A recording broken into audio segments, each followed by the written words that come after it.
Bom dia, meus irmãos. Mais uma vez é uma alegria poder estar de volta, hoje domingo, dia do Senhor, para podermos estudar a sua palavra, seguindo essa sequência que nós iniciamos na última semana. Vamos abrir a palavra do Senhor, a título de leitura introdutória, Evangelho de João, capítulo 4, versículos 19 até o versículo de número 24. Ouçamos o que nos diz a palavra do Senhor. Senhor, disse-lhe a mulher, vejo que tu és profeta. Nossos pais adoravam neste monte. Vós, entretanto, dizeis que em Jerusalém é o lugar onde se deve adorar. Disse-lhe Jesus, mulher, podes crer-me que a hora vem, quando nem neste monte, nem em Jerusalém adorareis o Pai. Vós adorais o que não conheceis, nós adoramos o que conhecemos, porque a salvação vem dos judeus. Mas vem a hora, e já chegou, em que os verdadeiros adoradores adorarão o Pai em espírito e em verdade, porque são estes que o Pai procura para seus adoradores. Deus é Espírito, e importa que os seus adoradores o adorem em espírito e em verdade. Até aqui, até o versículo 24, que o Senhor nos abençoe e que Ele aplique em nossos corações a sua santa e bendita palavra. Amém. Irmãos, amigos, na manhã de hoje, nós vamos seguir naquela sequência de estudos que nós iniciamos na semana passada, que dizem respeito ao tema do louvor, que dizem respeito ao tema da adoração. Em 2 Timóteo, capítulo 3, versículos 16 e também o versículo número 17, Paulo, ele trata, meus irmãos, meus amigos, não só da origem, mas Paulo, em 2 Timóteo 3, 16 e 17, ele trata dos propósitos, das finalidades da Bíblia Sagrada, das Escrituras Sagradas, da Palavra do Senhor. Em relação à finalidade da Bíblia Sagrada, de acordo com o que nós observamos no versículo 17 de 2 Timóteo, capítulo 3, Paulo, ele diz que a Bíblia torna o homem, e aqui ser humano no sentido geral, perfeitamente habilitado para toda boa obra. Então, a palavra de Deus, ela serve. A palavra de Deus, ela tem esse propósito em relação a cada um de nós. Nos capacitar, nos preparar, nos habilitar para toda e qualquer boa obra. Essa boa obra, a qual o apóstolo Paulo faz menção, ela envolve também, meus irmãos, ela envolve também, meus amigos, a prática correta da adoração, a prática correta do culto que nós devemos prestar a Deus. É certo que as boas obras envolvem atitudes de santificação e elas abrangem, inclusive, a prática correta como nós nos colocamos diante de Deus para assim prestarmos o culto e a adoração que só a Ele, que só a Deus nós somos devedores. Dessa forma, nós podemos afirmar que o Deus, que o Senhor, que nos convoca, que nos chama à sua adoração, é o mesmo que dá o roteiro através do qual Ele deve receber essa adoração. Então, a gente não pode esquecer desses dois aspectos. Conforme nós vimos na semana passada, existe uma prerrogativa bíblica, existe uma ordenança bíblica para que nós compareçamos perante o Senhor, para que possamos prestar a nossa adoração, para que nós possamos prestar o nosso louvor, e o mesmo Deus que nos dá esta ordem, o mesmo Deus que nos faz essa exigência, Ele nos dá também o roteiro correto para que nós possamos prestar esse mesmo louvor, para que nós possamos prestar essa mesma adoração. Então, o Deus que convoca a adoração é o Deus que nos ensina a maneira através da qual Ele deve ser adorado. Na semana passada, irmãos, amigos, nós vimos que a adoração, no seu sentido corporativo, ou seja, como povo de Deus aqui na terra, é o ajuntamento solene, composto por aqueles que foram remidos no dia do Senhor, com o propósito de glorificar a Deus, revelado na pessoa, revelado na obra de Cristo, com reverência e santo temor, segundo as Escrituras. Então foi a definição que nós demos acerca da adoração corporativa na semana passada. Mas não só isso, nós observamos 1, 2, 3 razões pelas quais é importante nós comparecermos diante de Deus. É importante nós corporativamente prestarmos a nossa adoração, prestarmos o nosso louvor ao Senhor. Em primeiro lugar, porque nós fomos criados com esse propósito. Uma vez que nós somos seres humanos e que fomos feitos à imagem e semelhança de Deus, Deus nos pôs aquilo que nós chamamos de semente religiosa no nosso coração e que nós devemos nos devotar a Deus justamente em adoração. Mas não só isso, nós devemos nos colocar diante de Deus para adorá-lo, porque nós somos, meus irmãos, porque nós somos, minhas irmãs, povo de Deus aqui na terra, igreja sua aqui neste mundo, e por isso nós devemos a Deus a nossa adoração. Mas não só isso, nós vimos na semana passada que nós devemos adorar a Deus corporativamente, porque a palavra de Deus nos exige, porque a palavra de Deus nos ordena, porque a palavra de Deus nos manda. Então, não deve ser algo visto de maneira aleatória, nem tampouco opcional na nossa vida. Não, muito pelo contrário. O culto é uma obrigação que Deus exige e exige de cada um de nós. Infelizmente, meus irmãos, infelizmente, meus amigos, o homem, ele tenta criar formas particulares, formas próprias de adoração. Na verdade, esse era um dos problemas dos samaritanos dentro desse contexto que nós vimos aqui em João capítulo 4.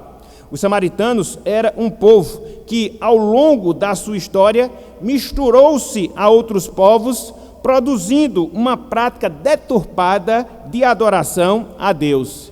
E essa conduta deturpada acabava produzindo uma certa diferenciação, um certo antagonismo, uma certa barreira entre os samaritanos e os judeus.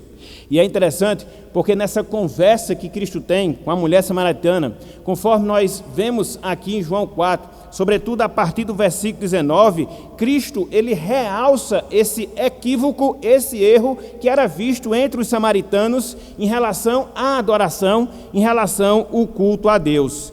Cristo, nesse diálogo que ele tem com a mulher samaritana, ele aponta para o desconhecimento que os samaritanos tinham em relação ao culto que era revelado através dos judeus, que era revelado através da palavra dada aos judeus. É por isso que no versículo 22, conforme nós lemos, Cristo disse que os samaritanos, eles não sabiam adorar, porque essa adoração era algo que os judeus conheciam pelo fato de se sujeitarem à revelação e à revelação de Deus. Mas não só isso, dentro dessa conversa, dentro desse diálogo, Cristo, meus irmãos, Cristo, meus amigos, aponta pelo menos 2 princípios, aponta pelo menos 2 regras que devem estar presentes quando nós comparecemos diante de Deus para adorá-lo. Cristo disse: Deus é Espírito, e importa que os seus adoradores o adorem em espírito e em verdade.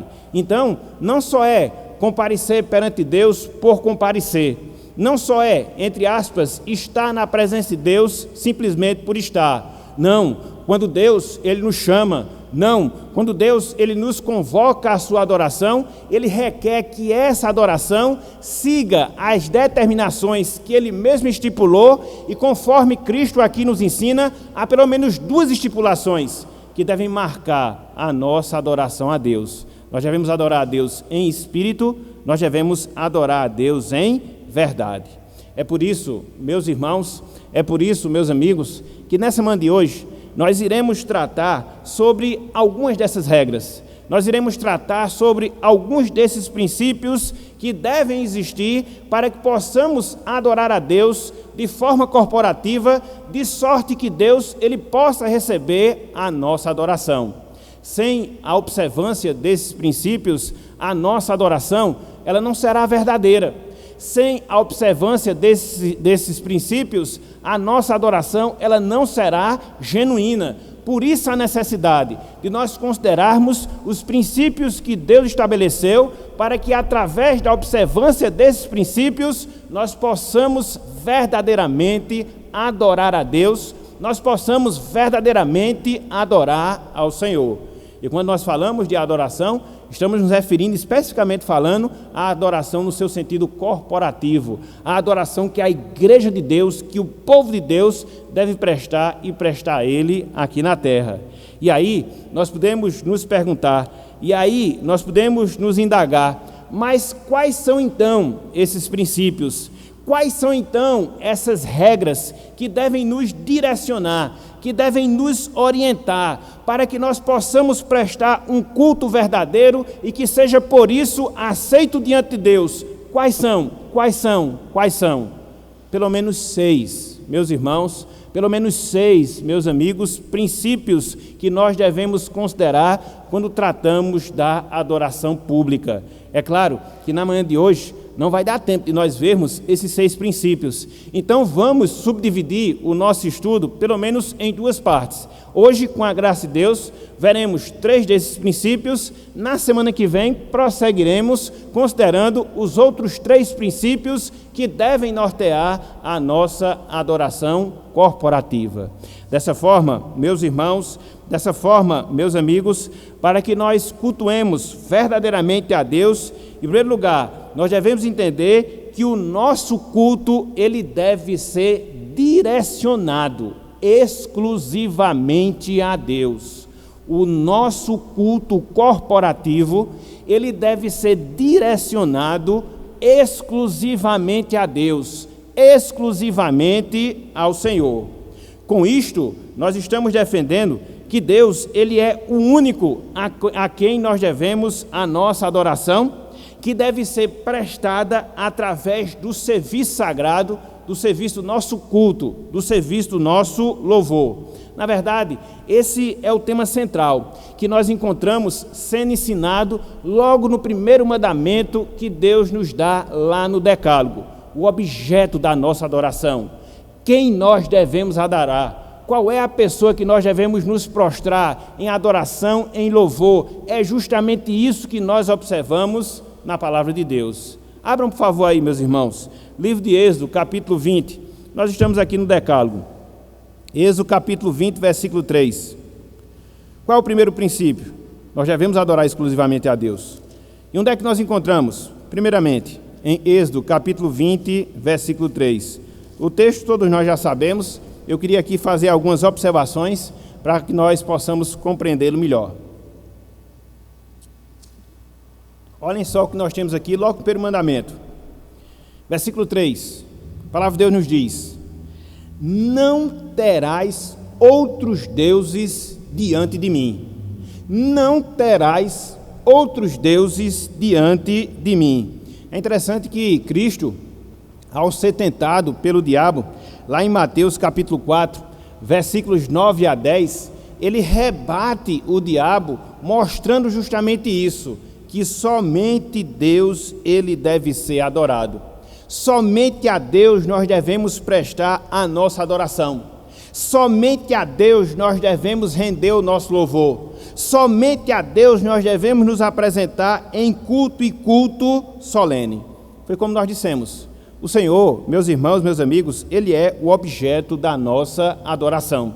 E isso acontece de uma maneira muito simples. Isso acontece por uma razão muito fácil.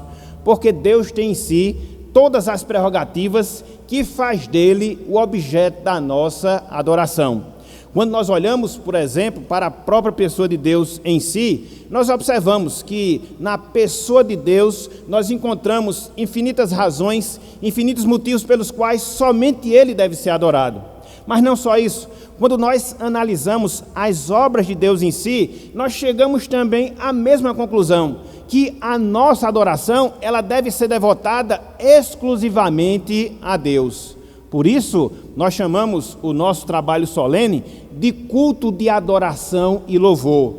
Adoramos a Deus por aquilo que Ele é em si, pelas suas características, pelos seus atributos, e louvamos a Deus por aquilo que Ele realiza, ou seja, por aquilo que Ele faz em relação ao mundo de maneira geral e, em especial, por aquilo que Ele faz na vida do seu povo aqui na terra. Então, adoramos a Deus por aquilo que Ele é, louvamos a Deus por aquilo que Ele faz e chegamos à conclusão que somente a este Deus nós devemos prestar a adoração.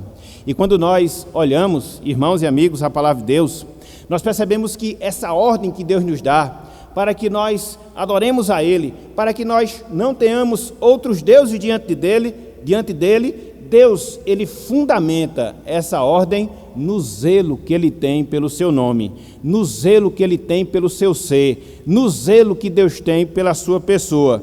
Lá em Êxodo capítulo 20, um pouco mais adiante, no versículo 5, você observa o motivo, você observa a razão pela qual a adoração ela deve ser exclusiva e específica, dirigida à pessoa de Deus. Veja o que Deus aqui nos diz. Êxodo capítulo 20, versículo 5. Não as adorarás, referindo-se às imagens de escultura, nem lhes darás culto. E agora ele mostra a razão. Veja a expressão por quê. Porque eu sou o Senhor.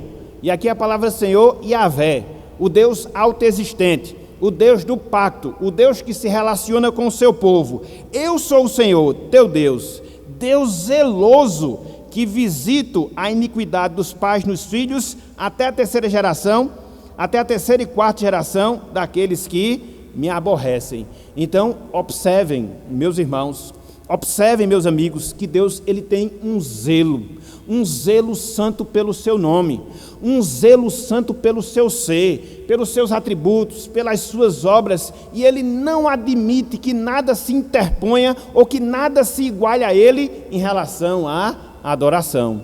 Eu acho bem interessante, porque quando você observa essa questão do mandamento, Deus diz, não terás outros deuses diante de mim. Não é que Ele não queira deuses que se sobrepõem a Ele, mas Ele também não quer deuses que sejam colocados na mesma categoria dEle. Não, Ele não aceita. Ele é exclusivo. Ele é exclusivo. E o zelo que Ele tem pelo seu nome fundamenta a razão pela qual somente a Ele nós devemos prestar o nosso louvor, nós devemos prestar a nossa adoração. Vejam, meus irmãos, meus amigos, aquilo que a palavra de Deus nos diz, lá em Deuteronômio capítulo 6, enfatizando esse aspecto do zelo, ou seja, do ciúme, o ciúme santo que Deus tem pelo seu nome. E Ele não admite, repito, que nada se iguale, que nada se interponha diante dEle em relação a essa adoração. Deuteronômio capítulo 6, versículos 13 até o versículo número 15. Deuteronômio 6, 13 até o versículo de número 15. Diz o seguinte, a palavra do Senhor: o Senhor teu Deus temerás, a Ele servirás, e pelo seu nome jurarás. Não seguirás outros deuses, nenhum dos deuses dos povos que houver à roda de ti. Versículo 15. Porque o Senhor teu Deus é Deus zeloso. Lembram-se da razão que nós vimos lá em Êxodo capítulo 20, versículo 5, o zelo de Deus? Esse zelo aqui é reiterado.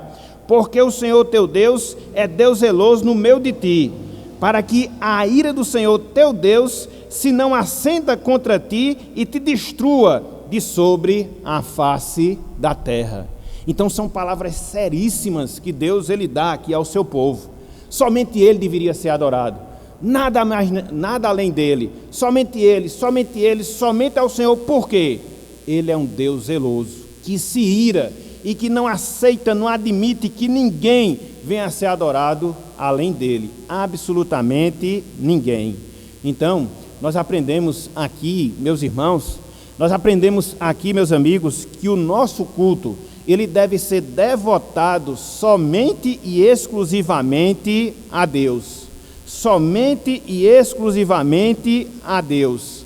Apesar dessas palavras, até certo ponto, se é algo com que nós concordamos, a gente tem que reconhecer, sobretudo nós, meus irmãos, sobretudo nós, minhas irmãs, que muitas vezes, infelizmente, nós temos a tendência de criar ídolos que se coloquem entre nós e Deus. Às vezes, um determinado líder que faz parte da nossa igreja, às vezes, as tradições humanas que muitas vezes se colocam na nossa existência, às vezes, pessoas, às vezes, prédios ou quaisquer outras coisas. Não foi sem razão que Calvino disse que o coração humano é uma fábrica de ídolos. O coração humano é uma fábrica de ídolos. E é justamente por causa disso que logo no primeiro mandamento, Deus estipula essa regra: a adoração é somente para mim. A adoração é somente para louvar o meu nome, pura e simplesmente, e ponto. Então, esse é o primeiro princípio, a primeira regra que deve nortear a nossa adoração.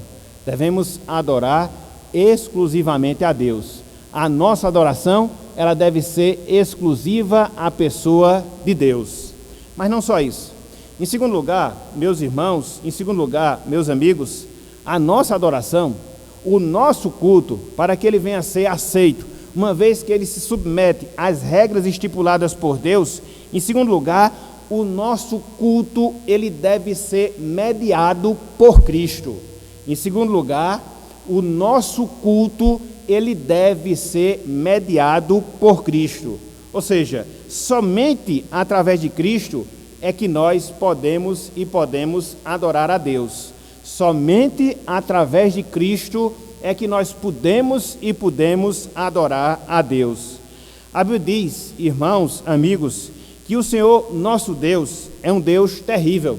A Bíblia diz que o Senhor nosso Deus é um fogo consumidor. Isso nós observamos tanto em Deuteronômio capítulo 10, versículo 17, como também em Deuteronômio capítulo 4, versículo 24, e em Hebreus capítulo 12, versículos 28 e também versículo de número 29. Então, de um lado, você observa esse nosso Deus sendo revelado como um Deus terrível, como um fogo consumidor.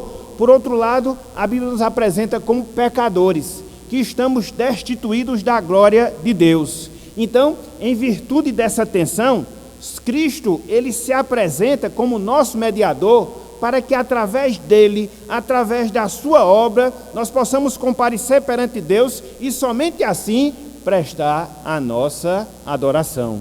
Isso é o que faz, meus irmãos, isso é o que faz, minhas irmãs, a nossa adoração ser aceita por Deus hoje. Não é que nós tenhamos algum mérito, não é que nós tenhamos alguma virtude, não é que nós tenhamos alguma qualidade que nos pertença, que seja inerente a nós mesmos, não, jamais, mas tão somente por causa dos efeitos da obra de Cristo em nosso lugar, através do derramamento do seu sangue, é que hoje nós podemos nos colocar diante de Deus e assim prestar, não obstante os nossos pecados e as nossas falhas, a nossa adoração. Sem Cristo não há culto, sem Cristo não há louvor, sem Cristo não há adoração. Veja um pouco do caráter do nosso Deus. Abram aí, por favor, Deuteronômio capítulo 10. Deuteronômio capítulo 10.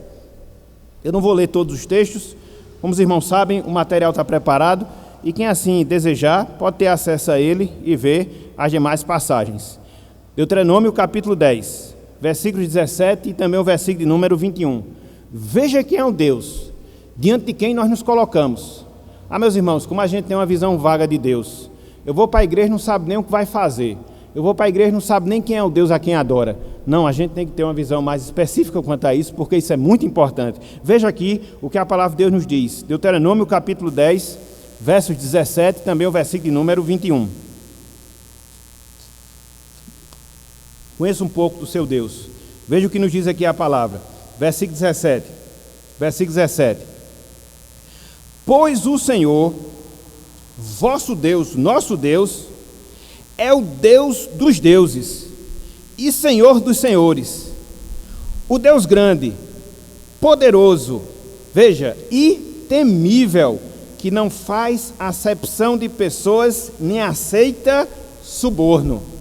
Que declaração fantástica aqui nós encontramos acerca da pessoa de Deus. Veja como essas qualificações faz com que nós entendamos que somente a Ele nós devemos adorar. Em primeiro lugar, Ele é o nosso Deus. Em segundo lugar, Ele é o Deus dos deuses. Em terceiro lugar, Ele é o Senhor dos senhores. Em quarto lugar, Ele é grande. Em quinto lugar, Ele é poderoso. E em sexto lugar, Ele é temível. Nós devemos temer diante de Deus, meus irmãos. Nós devemos temer diante desse Senhor. E se não fosse a obra de Cristo, nós seríamos fulminados. Veja o que nós encontramos um pouco mais adiante, no versículo número 21. A palavra de Deus aqui diz, em relação ao Senhor: Ele é o teu louvor e o teu Deus, que fez estas grandes e temíveis coisas que os teus olhos têm visto. Aqui, de certa forma, é um resumo, né, daquilo que Deus havia operado, não só na saída do povo lá do Egito, mas ao longo da peregrinação dos 40 anos até chegar e se assentar na terra prometida. Deus fez várias coisas, atitudes miraculosas, razão pela qual Ele deveria ser temido pelo seu povo e deve ser temido por cada um de nós.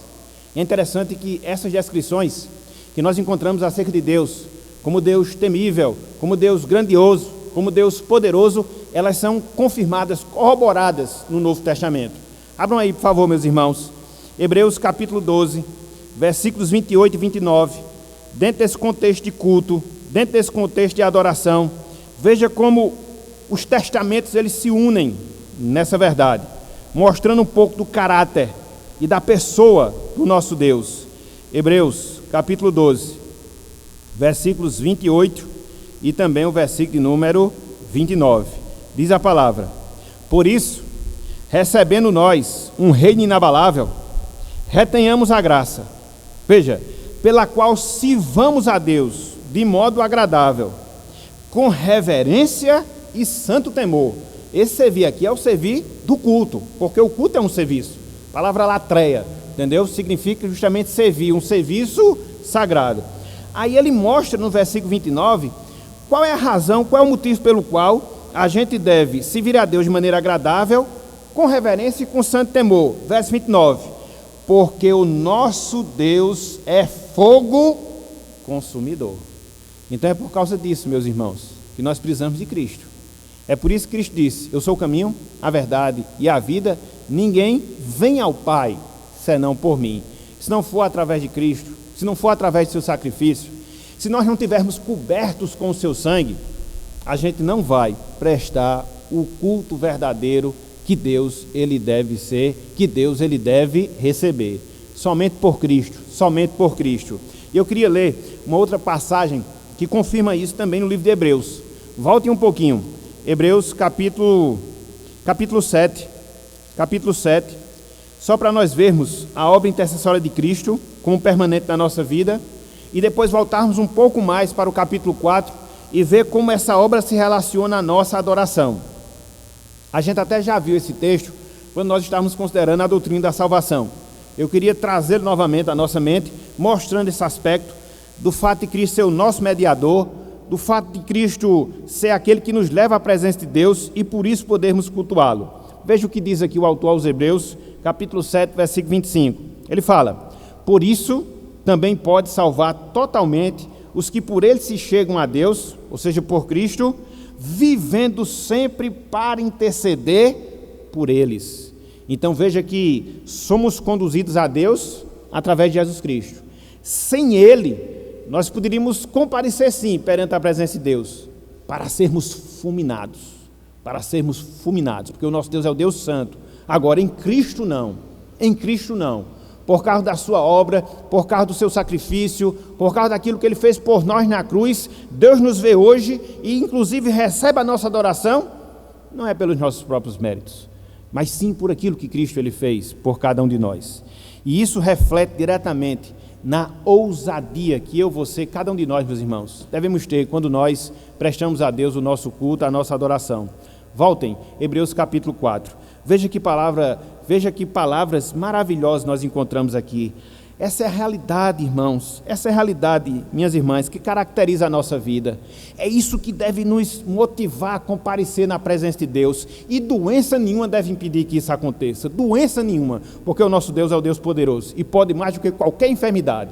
Por causa desse privilégio que Cristo nos abriu o caminho e que hoje nós desfrutamos e não podemos desprezá-lo por nada, sem que isso constitui falha na nossa parte.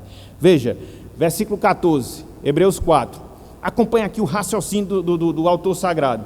Veja que coisa fantástica nos é ensinada aqui. Veja, ele fala: tendo, pois, a Jesus, o Filho de Deus, como grande sumo sacerdote, que penetrou os céus, conservemos firmes a nossa confissão. O autor sagrado aqui faz uma indicação. E qual é a indicação que o autor sagrado faz? Que eu, você, meus irmãos, minhas irmãs, nós temos um sumo sacerdote. E não é qualquer sumo sacerdote, não é qualquer mediador, mas conforme a palavra de Deus nos ensina, esse sumo sacerdote, ele penetrou nos céus, ou seja, ele está diante de Deus. Tanto é que Cristo, ele foi entronizado à direita de Deus. E ele prossegue no versículo 15: porque não temos sumo sacerdote que não possa compadecer-se das nossas fraquezas. Antes foi ele tentado em todas as coisas, a nossa semelhança, mas sem pecado. Aqui o autor sagrado aponta para a realidade das fraquezas, dos pecados que caracterizam a nossa vida aqui na terra. Porque o nosso sacerdote que penetrou nos céus, ele também vivenciou, não no sentido da experiência, mas se relacionou conosco e sabe das habilidades que caracterizam a nossa vida. Ele não pecou jamais, mas ele conhece todas essas coisas que fazem parte e que marcam a nossa vida em fraqueza durante o tempo da nossa peregrinação. Então é esse sumo sacerdote que se compadece de nós, Então, uma vez que esse sumo sacerdote penetrou os céus, uma vez que esse sumo sacerdote se compadece do seu povo, o que é que nós devemos fazer agora? Por causa dessa obra de intermediador que ele realiza em nosso favor. Versículo 16. Olhem só o que ele diz: acheguemo-nos, portanto, confiadamente, junto ao trono da graça, a fim de recebermos misericórdia e acharmos graça para socorro em ocasião oportuna. Então, a palavra de Deus nos exorta, meus irmãos, que nós devemos nos achegar ao trono de Deus. E quando é que isso acontece? Quando nós nos reunimos em culto corporativo, quando nós nos colocamos perante o Rei dos Reis, o Senhor dos Senhores, para prestar a nossa adoração, para prestar o nosso louvor, porque Cristo permite que isso se dê, Cristo permite que isso ocorra e ocorra em relação às nossas vidas. Por isso, irmãos, irmãs, nós precisamos estar conscientes que é a obra de Cristo que nos dá o privilégio de nós adorarmos a Deus. É a obra de Cristo que nos dá o privilégio de nós adorarmos a Deus. Qualquer pretensão humana de adorar a Deus sem Cristo, ela é orgulhosa, ela é inútil e ela é destruidora ou perigosa. Qualquer tentativa de se adorar a Deus sem Cristo, ela é orgulhosa, inútil e perigosa. Isso não pode acontecer. Quando nós comparecemos perante Deus para cultuá-lo, o senso de gratidão por esse privilégio, ele deve ser um dos grandes motivadores da nossa alegria, da nossa satisfação e deve nos humilhar perante o nosso Deus. Então, irmãos, irmãs, todos os domingos, quando nós atendemos ao chamado solene para comparecermos à casa do Senhor, precisamos ter essa ideia na nossa mente, precisamos ter essa verdade no nosso coração. É Cristo que possibilita que nós possamos prestar essa adoração. Do contrário, Deus nos fulminaria, nos destruiria, porque Ele é fogo consumidor, porque Ele é o Deus temível. E se não fosse a obra de Cristo, nós, em hipótese alguma, poderíamos nos colocar na presença de Deus. Então, para que um culto ele seja verdadeiro, para que um culto siga os princípios que Deus determinou, em primeiro lugar, ele deve ser devotado exclusivamente a Deus. Em segundo lugar, ele deve ser mediado pela pessoa e pela obra de Cristo. Mas não só isso, conforme nós prometemos, 3 princípios. Em terceiro lugar, o nosso culto, para que ele venha a ser verdadeiro, para que ele venha a ser aceito por Deus, em terceiro lugar, ele deve ser bíblico, meus irmãos. Ele deve ser bíblico, meus amigos. Ele deve estar respaldado pela palavra do Senhor. Podemos dizer que a adoração a Deus, ela é conduzida por aquilo que esse mesmo Deus determinou em sua palavra. A adoração a Deus, ela é conduzida por aquilo que esse mesmo Deus determinou em sua palavra. Isso é o que os nossos irmãos no passado, sobretudo os puritanos, chamavam de princípio regulador do culto. Princípio regulador do culto. E é interessante que na nossa confissão de fé, lá no artigo 26, ele fala um pouco acerca dessa verdade. Ele fala um pouco acerca dessa realidade. Vou abrir aspas aqui para a primeira parte da nossa confissão de fé. Diz o seguinte, artigo 26, primeira parte desse artigo. Ele fala: cremos que é dever do povo de Deus prestar-lhe adoração. Segue o nosso documento. Essa adoração deve ser prestada segundo os princípios das Sagradas Escrituras e nunca conforme a imaginação e invenções humanas. O texto é claro. O nosso culto, ele deve ser prestado segundo os princípios das Sagradas Escrituras e nunca jamais conforme a imaginação, conforme a invenção do homem, ou a imaginação e invenções humanas. Não. O culto, ele tem que ser respaldado, lastreado, baseado, orientado por aquilo que nós encontramos na palavra do Senhor. E aí, a grande questão que se levanta é: mas onde é que tem isso na Bíblia? Onde é que a Bíblia mostra que ela regula a adoração a Deus? Em vários cantos. Eu não sei se vai dar tempo de eu mostrar todos. Eu vou tentar aqui mostrar pelo menos os principais. E aí, como eu sempre gosto de dizer, quem quiser aprender mais, pega o material e depois estuda. Em primeiro lugar, meus irmãos, meus amigos, no Decálogo, nos mandamentos, nós encontramos Deus ali estipulando as regras mediante as quais ele exige que deve ser adorado. Abra mais uma vez, Êxodo capítulo 20. Êxodo capítulo 20.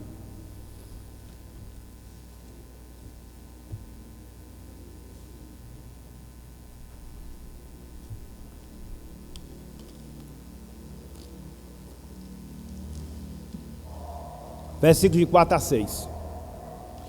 A mesma coisa você vai encontrar em Deuteronômio, que é a repetição da lei, né? Capítulo 5, versículo de 8 a 10. Eu vou ler apenas um desses textos, para que depois a gente possa ver se for o caso. Mas em favor do tempo, em amor ao tempo, a gente vai se deter só em uma dessas narrativas. Veja, versículo 4. O primeiro mandamento é: não terás outros deuses diante de mim. Ele determina o quê? O objeto da nossa adoração, Deus, exclusivamente, conforme nós vimos no primeiro ponto do nosso estudo. No segundo mandamento, você vai ver que ele está relacionado a culto. Em que sentido? Na forma, na maneira como nós devemos cultuar a Deus. E ele fala, olhem só aqui o que nos diz o texto, versículo 4. Não farás para ti imagem de escultura, nem semelhança alguma do que há em cima dos céus, nem embaixo na terra, nem nas águas debaixo da terra.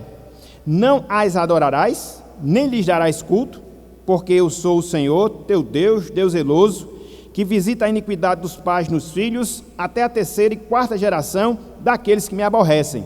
E faço misericórdia até 1000 gerações daqueles que me amam e guardam os meus mandamentos. Existem pelo menos duas coisas aqui, no segundo mandamento, que regula a maneira como Deus ele deve ser adorado. Em primeiro lugar, nas proibições que Deus faz. O que é que ele proíbe? Qualquer representação visível dele mesmo de Deus. Deus não quer isso. A Bíblia diz que Deus é espírito. Você não pode criar uma representação visível de Deus. Às vezes as pessoas de maneira insolente, às vezes as pessoas de maneira inadvertida, às vezes as pessoas de maneira ignorante até tentam criar uma visão de Deus, né? Um velhinho de barba lá nos céus. Não, meus irmãos, isso não pode. Isso não pode. Deus determina que na sua adoração nenhuma representação visível deveria ser feita. Nenhuma jamais. E conforme nós observamos, ele fundamenta isso no zelo que ele tem no seu nome, que representa o seu ser, que representa as suas obras. Então, toda e qualquer tentativa que o homem possa fazer para criar na sua imaginação uma forma ou figura de Deus, não representará em sua totalidade aquilo que Deus é e aquilo que Deus faz, porque Ele é infinitamente maior do que qualquer coisa que a gente possa imaginar. Por isso que Deus odeia a criação de imagem de escultura, seja ela qual for, inclusive em relação a Ele. Por quê? Porque não representa na sua totalidade aquilo que verdadeiramente Ele é. Então, Ele mostra: eu devo ser adorado, mas não de qualquer forma. E mais de escultura, nem pensar. Eu não aceito isso. Em segundo lugar, Ele mostra a maneira como Ele quer ser adorado através daquilo que Ele ordena nos seus mandamentos. É por isso que lá no finalzinho do versículo 6, Ele fala que guardam os meus mandamentos. Então é Ele que define a maneira como Ele vai ser adorado. São os mandamentos dEle que nos orientam na nossa adoração. Então no segundo mandamento você vê essa prescrição desse princípio regulador do culto em relação a Deus. Ele não pode ser adorado através de imaginações ou figuras criadas pelos seres humanos, e Ele deve ser adorado segundo aquilo que Ele ensina na sua palavra. Mas não só isso, meus irmãos, não só isso, meus amigos. Voltando um pouco, a gente vê esse princípio regulador do culto lá na oferta de Abel e Caim. Abram aí, por favor, Gênesis capítulo 4. Em Gênesis a gente encontra tudo, né? Não tem como fugir desse fato. Em Gênesis a gente encontra tudo. Gênesis capítulo 4, versículos 3 e 4.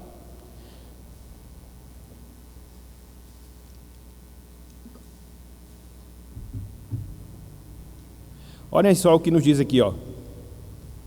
Aconteceu que no fim de uns tempos, trouxe Caim do fruto da terra uma oferta ao Senhor. Isso é culto. Deus é adorado através das ofertas. Abel, seu irmão, por sua vez, trouxe das primícias do seu rebanho e da gordura deste. Agradou-se o Senhor de Abel e de sua oferta. Se a gente for complementar, versículo 5. Ao passo que de Caim de sua oferta não se agradou. O que foi que determinou aqui, meus irmãos? Deus ter aceito a oferta de Abel e Deus ter rejeitado a oferta de Caim. Simples. Caim não fez segundo aquilo que Deus determinava. E o que era que Deus determinava? Que lhe fosse oferecido das primícias. Veja que o texto aqui é claro. Abel deu das primícias do seu rebanho e da gordura deste. Foi a primeira parte, a parte especial, a parte dedicada a Deus. Já Caim não. Simplesmente ele deu uma oferta. Talvez aquilo que sobrasse, talvez aquilo que ele achava ser correto. Então, o fator preponderante que define a aceitação da oferta de Abel e a rejeição da oferta de Caim foi que Abel ofereceu das primícias, a primeira parte. Deus não é o Deus de sobra. Deus é o Deus que existe prioridade, primazia. É por isso que Ele determinou o primeiro dia para a sua adoração. É por isso que Ele exige a primeira parte dos nossos rendimentos. Deus não é o Deus de sobra. Não, muito pelo contrário. Ele é o Deus de primazia. Ele é o Deus que exige as primícias para si. Porque Ele pode fazer isso. Por aquilo que Ele é e por aquilo que Ele faz. Às vezes as pessoas até confundem, né, aqui esse texto, pensando que no fato de Caim ter oferecido uma oferta das suas hortaliças, das suas plantações, isso foi o fator que fez com que Deus rejeitasse. Não foi isso. Tanto é que essa questão das primícias, ela é tão significativa, ela é tão importante, que ela vai servir de parâmetro acerca da determinação das ofertas que Deus vai dar ao povo de Israel. Abram aí, por favor, bem rapidinho, só para a gente fugir essa falsa interpretação que às vezes as pessoas têm. Êxodo capítulo 34, bem rapidinho. Eu sei que eu luto para não gastar muito tempo. Eu estava até vendo o vídeo da semana passada, a aula foi 1h14, chega, me deu um susto. Eu vou tentar hoje condensar um pouco para não esticar tanto, entendeu? Êxodo capítulo 34, versículo 19.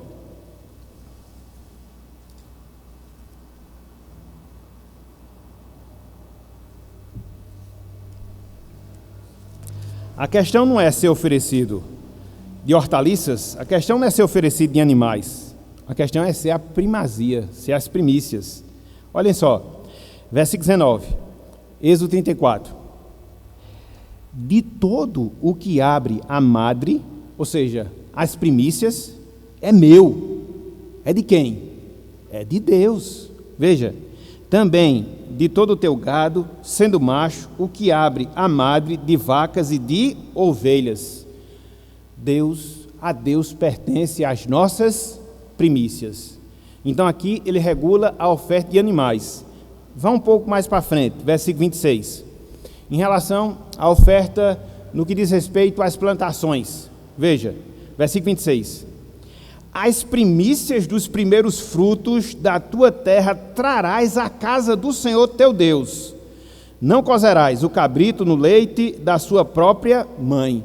Está vendo, meus irmãos? Não foi o tipo da oferta que fez com que Caim fosse rejeitado, mas foi o fato dele não ter trazido da primícia das ofertas, porque Deus também aceitava esse tipo de oferta, aquela que era produzida através da agricultura, da plantação, as ofertas do campo.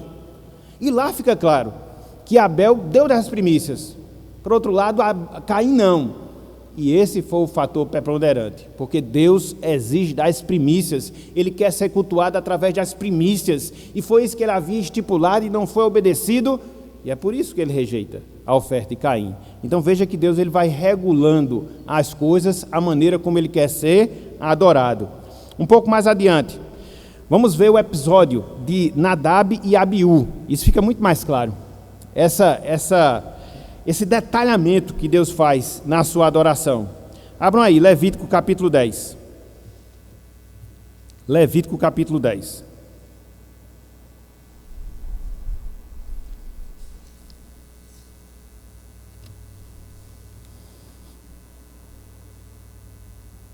Meus irmãos, culto é muito importante. E se nós não obedecermos o que Deus determina, a gente pode fazer qualquer coisa, menos cultuar a Deus. Levítico 10, versículos de 1 a 3. Olhem só o que nos diz.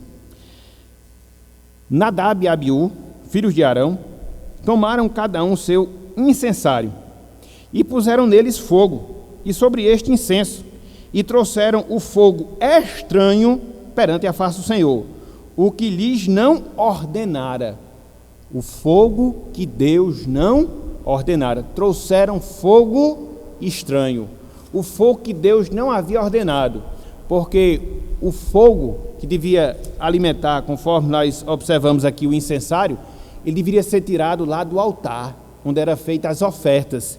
Se você for olhar Levítico 16, versículo 12, você vai observar isso. Não era qualquer fogo, tinha que ser tirado do altar onde era sacrificado e os animais eram oferecidos como holocausto, tinha que ser de lá, não podia ser qualquer fogo. E aqui eles trouxeram fogo estranho, fogo que Deus não ordenara. Qual foi o resultado?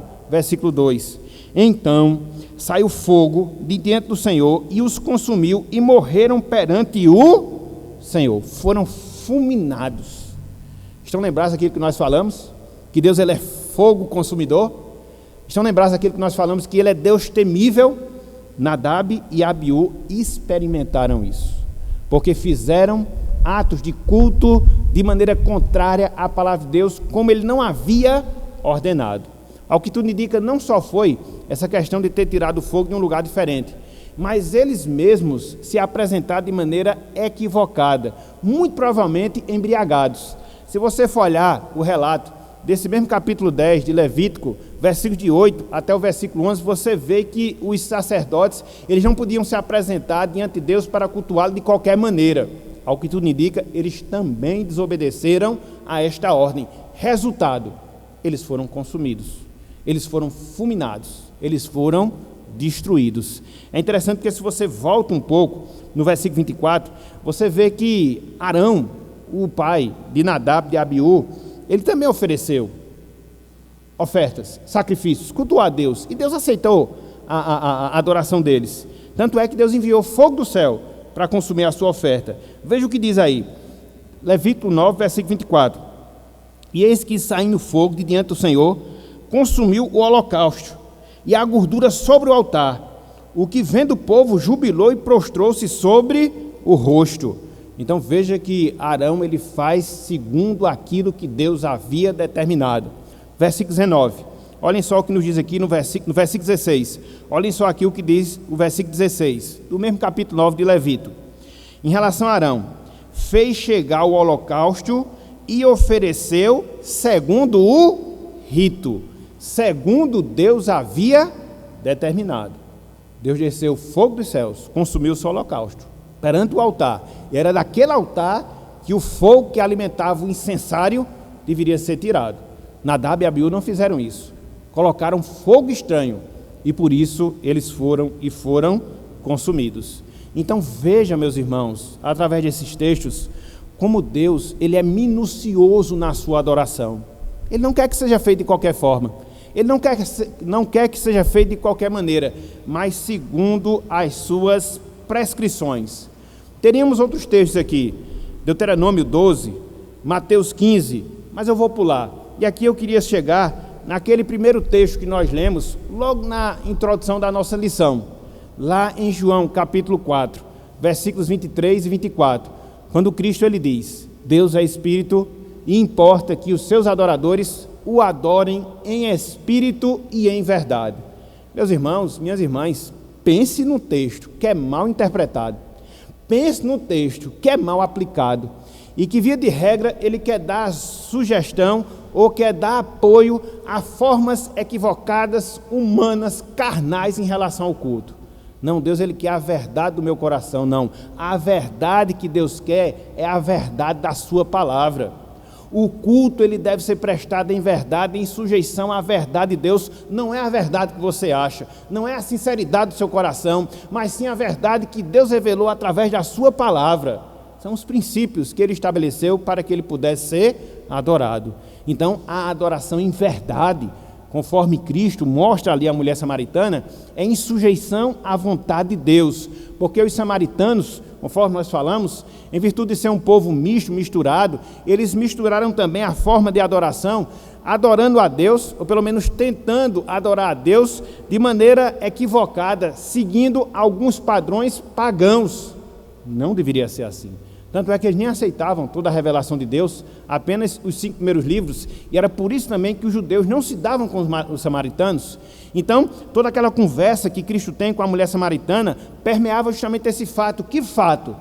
Deus, ele chama adoradores, mas não são quaisquer adoradores. Pessoas que se apresentam diante de Deus em espírito, depois a gente vai ver isso. Pessoas que se apresentam diante de Deus em verdade, segundo aquilo que ele exige para a adoração. Então isso, meus irmãos, isso, meus amigos, é o que nós chamamos de adorar a Deus conforme a sua palavra, segundo o princípio que regula o culto que nós prestamos ao Senhor. E aí nós podemos nos perguntar, tudo bem, Deus ele exige que venha a ser adorado, de acordo com os ensinos da sua palavra, mas o que é que deve existir no nosso culto, para que Deus possa receber a adoração? O que deve existir no nosso culto, para que Deus possa aceitar o nosso louvor? Existem alguns textos que nos dão orientação nesse sentido. Eu vou lê-los bem rapidamente, para depois extrair pelo menos alguns elementos, na verdade, os elementos que devem estar presentes no culto que prestamos a Deus. Bem rapidinho, meus irmãos. Abram aí, Atos capítulo 4, versículo 42. Atos capítulo 2, melhor dizendo. Atos capítulo 2, versículo 42.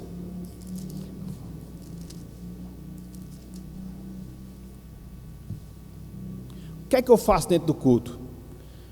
Quais são os elementos que o compõem, segundo o ensino da palavra? Simples. A palavra de Deus nos orienta em relação a isso aí. Veja, Atos 2, 42. Todos nós conhecemos esse texto. E perseveravam na doutrina dos apóstolos, na comunhão, no partir do pão e nas orações. O que é que você observa aqui? Orações. O que é que você observa aqui? Ensino da palavra. O que é que você observa aqui? Ofertório, em virtude dessa vida em comunhão que os discípulos tinham, de inclusive repartir o seu pão, o seu alimento. são os elementos. Um pouco mais adiante, Atos capítulo 20, versículo 7. Atos capítulo 20, versículo 7. Inclusive nós lemos na semana passada. Atos capítulo 5, versículo 7. No primeiro dia da semana, domingo, estando nós reunidos com o fim de partir o pão, celebrar a ceia, Paulo, que devia seguir a viagem no dia imediato, exortava-os, pregação, e prolongou o discurso até meia-noite. Sacramento e pregação. Um pouco mais adiante, 1 Coríntios capítulo 16. 1 Coríntios capítulo 16, versículo 2. 1 Coríntios capítulo 16, versículo 2. Eu estou andando um pouco rápido para não passar muito tempo, meus irmãos. Hoje a gente vai tentar fazer mais breve. Veja o que diz aqui, versículo 2. No primeiro dia da semana, domingo é o dia do Senhor, é o dia de estar na igreja. Cada um de vós ponha de parte em casa, conforme a sua prosperidade, e vá juntando para que se façam coletas quando eu for. Aqui, mais uma vez, apontando para o ofertório. A ajuda, o auxílio, a manutenção aos pobres de Jerusalém, que era para ser feita no domingo, quando eles se reunissem para adorar a Deus. Um pouco mais adiante, Efésios capítulo 5. Efésios capítulo 5, versículo 19. Efésios capítulo 5, versículo 19.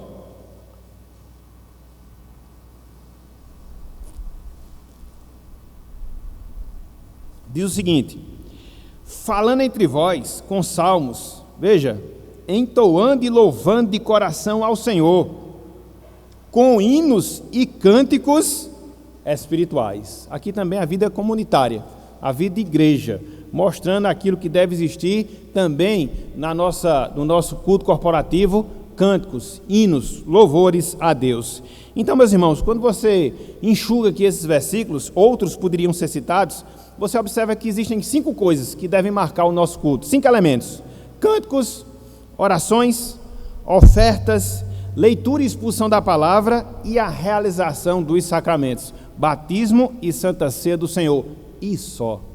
Testemunho, apresentação teatral, quaisquer outras coisas que fujam essa regra? Não, mas é bonito, não quero saber. Deus não prescreve, Deus não quer. Mas o culto vai ser simples. Foi Deus que assim determinou, porque Ele gosta das coisas simples, e é assim que nós devemos fazer. E é interessante que, mais uma vez, voltando para a nossa confissão de fé, até porque a gente não pode se separar dela, lá no artigo 26, também, na parte B, nós temos a especificação de tudo isso que eu estou ensinando, de tudo isso que eu estou mostrando até aqui. Ele prossegue, artigo 26, continuação do texto. A adoração que prestamos a Deus, através dos cultos, devem constar de cânticos, orações de louvor, intercessórias, de consagração, de confissão, de gratidão, pregações, instruções e aconselhamentos, sempre dentro de princípios bíblicos, evidenciando um culto racional, segundo o ensino do apóstolo Paulo. E aqui se faz menção de 2 outros textos, Romanos 12, de 1 a 2, e Colossenses capítulo 3, versículo 16. Então, harmonizando-se com tudo isso que nós estamos aqui falando, não só do princípio regulador do culto, mas dos elementos que devem estar presentes no culto corporativo que prestamos a Deus. Dessa forma, meus irmãos, minhas irmãs, a adoração, ela não tem a ver com aquilo que nós achamos mais agradável, com aquilo que nós achamos mais estético, com aquilo que nós achamos mais atrativo, com aquilo que nós achamos mais popular. Não. Mas não só isso. A adoração, ela não está relacionada àquilo que é atual, àquilo que está na moda, não jamais. Mas sim, a adoração, ela está vinculada àquilo que Deus exige na sua palavra, àquilo que lhe agrada, quando nós nos colocamos diante dele para adorá-lo. Talvez alguns até nos critiquem, né? Pelo fato de nós sermos conservadores. E somos conservadores sim, inclusive no culto. É por isso, essa foi uma das razões pelas quais nós criamos a nossa denominação há alguns anos. onde um culto simples é feito, onde os elementos desse culto simples são realizados, porque é dessa forma que Deus quer e exige que ele venha a ser adorado. Mas só isso, talvez para você seja pouco, mas para Deus é suficiente. E entre a sua vontade, seu desejo, seu pensamento, seu raciocínio, prefiro o de Deus. Com certeza é mais adequado, mais seguro, e ele deve ser de fato obedecido. Então nós devemos aprender isso, meus irmãos. A gente vive vidas de muita inovação, a gente vive vidas de muitas invenções, e as pessoas querem transportar isso para a adoração a Deus. Mas eu estou fazendo de coração, não importa. Talvez Nadab e Abiú fizeram, foram consumidos. Então não importa a intenção apenas. Nós devemos considerar a forma. E onde é que nós encontramos essa forma? Nós encontramos justamente na palavra de Deus, e nela somente. Então, o que foi que nós vimos hoje? 3 princípios que devem dirigir-nos na nossa adoração corporativa. Nós devemos adorar exclusivamente a Deus. A nossa adoração, ela deve ser mediada por Cristo. A nossa adoração, ela deve ser bíblica, ela deve estar nas Escrituras. As 3 regras iniciais que devem nos pautar na nossa adoração. Semana que vem, nós prosseguiremos. Mas eu queria concluir, nós já estamos realmente no final, mostrando a vocês, irmãos e amigos, que a adoração é algo sério. Ela não acontece aleatoriamente, mas a adoração, ela está sujeita aos princípios de Deus, porque é a Ele que nós devemos adorar. O homem, por mais bem intencionado que seja, ele não tem esse direito de violar as regras que Deus determinou. Repito, por mais bem intencionado que ele esteja, isso afronta a santidade de Deus, isso torna a nossa adoração vã, e isso atrai sobre nós a ira de Deus. E às vezes eu fico vendo alguns exemplos de pseudos cultos que a gente observa, principalmente esses que são televisionados, e eu fico olhando a quantidade de pessoas que estão enganadas. Dias, semanas, meses, anos, numa determinada igreja, pensando que estão adorando a Deus, quando na verdade não estão. Olha só o problema disso. Olha só o problema disso. E isso serve também para nós. Mas infelizmente é uma realidade que está posta. Adorações que são vãs. Adorações que muitas vezes acabam sendo objeto da ira de Deus. Adorações que afrontam a sua santidade. Não, meus irmãos. Não, minhas irmãs. Não podemos fazer isso. Não podemos fazer isso. E diante de tudo isso que nós expusemos, pelo menos essa primeira parte, eu queria extrair pelo menos 3 lições para a gente concluir de fato a nossa lição. A primeira delas, meus irmãos, minhas irmãs, entendamos que a Bíblia, ela é o nosso manual de adoração. Entendamos que a Bíblia, ela é o nosso manual de adoração. A Bíblia não trata apenas do caminho da salvação. A Bíblia não trata apenas do caminho da santificação, mas ela trata também dos princípios que devem ser seguidos na adoração. Veja que coisa maravilhosa. Ela fala de salvação? Fala. Ela mostra o caminho da santificação? Mostra. Mas também mostra qual é o roteiro que nós devemos seguir quando nós estivermos adorando a Deus. Então, é essa percepção que nós devemos ter. Está nas Escrituras? Faça. Não está nas Escrituras? Não faça. E se for o caso, repudie, porque afronta a santidade de Deus. Então temos que ter essa percepção em relação à Bíblia. Ela trata de salvação, ela trata de santificação e ela trata de adoração. Por isso que ela é suficiente. Ela é suficiente, como Paulo falou em 2 Timóteo capítulo 3, versículos 16 e 17. Em segundo lugar, meus irmãos, minhas irmãs, avaliemos quais princípios nós estamos seguindo na adoração que estamos prestando a Deus. Avaliemos quais princípios nós estamos seguindo em nossa adoração a Deus. Veja que Deus, ele é criterioso e ele não aceita nada menos do que aquilo que ele determinou em sua palavra. Por isso, a grande pergunta que nós devemos fazer a nós mesmos é: o que está pautando a minha adoração? quando eu me apresento diante de Deus para adorar, eu tenho consciência de quem é esse Deus e tenho a consciência da necessidade de adorar este Deus. Quando eu compareço à adoração pública, eu tenho a certeza que a obra de Cristo me possibilita desfrutar desse privilégio. Quando eu me apresento diante de Deus para adorá-lo, será que eu estou seguindo os ditames da palavra? Será que a minha igreja está seguindo os ditames da palavra para a adoração? Se sim, louvado seja Deus. Uma parte do nosso problema está resolvida, pelo menos uma parte. Então, devemos avaliar, devemos pensar se estamos pautando o nosso culto por aquilo que Deus realmente determinou em sua palavra. E, em terceiro lugar, meus amigos, minhas amigas, compreenda a sua necessidade de Cristo para que você possa adorar verdadeiramente a Deus. Compreenda a sua necessidade de Cristo para que você possa adorar verdadeiramente a Deus. A pessoa de Cristo ela é tão importante na sua vida que sem Ele você não pode se achegar a Deus. Sem Cristo você não pode se achegar a Deus. Essa é uma regra que serve para a sua salvação. Essa é uma regra que serve para a sua comunhão com Ele. Essa é uma regra que serve para que você possa adorá-lo verdadeiramente. Portanto, o que é que você deve fazer? Se volte para esse Cristo, se volte para esse Salvador, arrependa dos seus pecados, confesse-os perante Deus, para que assim, somente assim, mediante Cristo, não só você possa experimentar da salvação, mas você possa prestar a adoração que Deus ele exige de cada um de nós.